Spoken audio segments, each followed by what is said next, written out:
സ്നേഹിക്കുക. മഹബ്ബത്ത്, നബിയോടുള്ള സ്നേഹം. ആ മഹബ്ബത്തിന് ചില അടയാളങ്ങളുണ്ട്. ആ മഹബ്ബത്തിന് ചില അടയാളങ്ങൾ. അതിലൊന്നാണ് നബി സല്ലല്ലാഹു അലൈഹി വസല്ലമയുടെ പേരിൽ സലാത്ത് ചൊല്ലുക എന്ന്. നബിയുടെ പേര് സലാത്ത് അള്ളാഹുവിന്റെ കൽപ്പനയാണ്. യാ ഇന്നല്ലാഹ വമലായികതഹു യസല്ലൂന അലൻ നബി യാ അയ്യുഹല്ലദീന ആമനൂ സല്ലൂ അലൈഹി വസല്ലിമു തസ്ലീമ. അള്ളാഹു അവന്റെ റസൂലിന് സലാത്ത് ചൊരിയും. എന്താണ് അള്ളാഹുവിന്റെ സലാത്ത് എന്നാൽ? സനാഉഹു ഇൻദൽ മലായിക. അള്ളാഹു അവന്റെ അരികിലുള്ള മലക്കുകൾക്കരികിൽ നബിയെക്കുറിച്ച് പുകഴ്ത്തി പറയലാണ്. അതാണ് റബ്ബിന്റെ സലാത്ത് എന്നാൽ. റബ്ബിന്റെ സലാത്ത് എന്നാൽ അതാണ്. അതുപോലെ മലായികത്തിന്റെ സലാത്ത് എന്താണ്? ആളുകളുടെ സലാത്ത് എന്താണ്? നബിക്ക് സലാത്തിനും സലാമിനും വേണ്ടി അള്ളാഹുവിനോട് ചോദിക്കാനാണ്. നമ്മൾ പറയുക നബിയുടെ പേര് കേട്ടാൽ സല്ലല്ലാഹു അലൈഹി വസല്ലം, അള്ളാഹു നബിക്ക് സലാത്ത് നൽകട്ടെ, നബിക്ക് സലാം നൽകട്ടെ.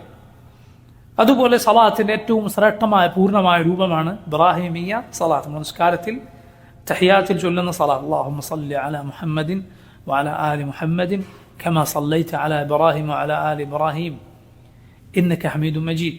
അല്ലാഹുമ്മ ബാരിക് അലാ മുഹമ്മദിൻ വഅലാ ആലി മുഹമ്മദിൻ കമാ ബാറക്ത അലാ ഇബ്രാഹിം വഅലാ ആലി ഇബ്രാഹിം ഇന്നക ഹമീദും മജീദ്.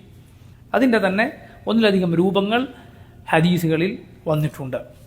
അത് ചൊല്ലുക, സാധിക്കുന്നത്ര ചൊല്ലുക, എണ്ണമില്ല.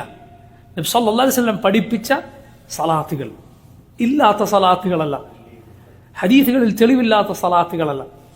ആ സലാത്തുകൾ നമ്മൾ ചൊല്ലുക, അത് വർദ്ധിപ്പിക്കുക.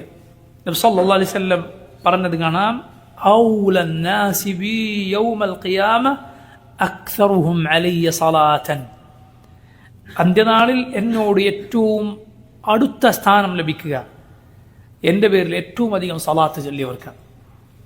സലാത്ത് സുബ്ഹാനല്ലാഹ് നമ്മുടെ റസൂൽ സല്ലല്ലാഹു അലൈഹി വസല്ലമയുടെ സ്നേഹത്തിൻ്റെ അടയാളങ്ങളിലൊന്നാണ്. നബിക്ക് അതിൻ്റെ ഉപകാരം ലഭിക്കും, നമുക്കതിൻ്റെ ഉപകാരം ലഭിക്കും. സല്ലല്ലാഹു അലൈഹി വസല്ലമക്ക് അതിൻ്റെ ഗുണം ലഭിക്കും. കാരണം നബിയാണ് നന്മ പഠിപ്പിച്ചത്. അതുപോലെ നബിക്ക് വേണ്ടിയുള്ള ദുആ ആണ്. അതുപോലെ നമുക്കതിൻ്റെ ഉപകാരം ലഭിക്കും. അള്ളാഹു പ്രയാസങ്ങൾ നീക്കിത്തരാൻ കാരണമാകും സലാത്തുകൾ. അള്ളാഹു പ്രയാസങ്ങൾ നീക്കിത്തരാൻ കാരണമാകും സലാത്തുകൾ.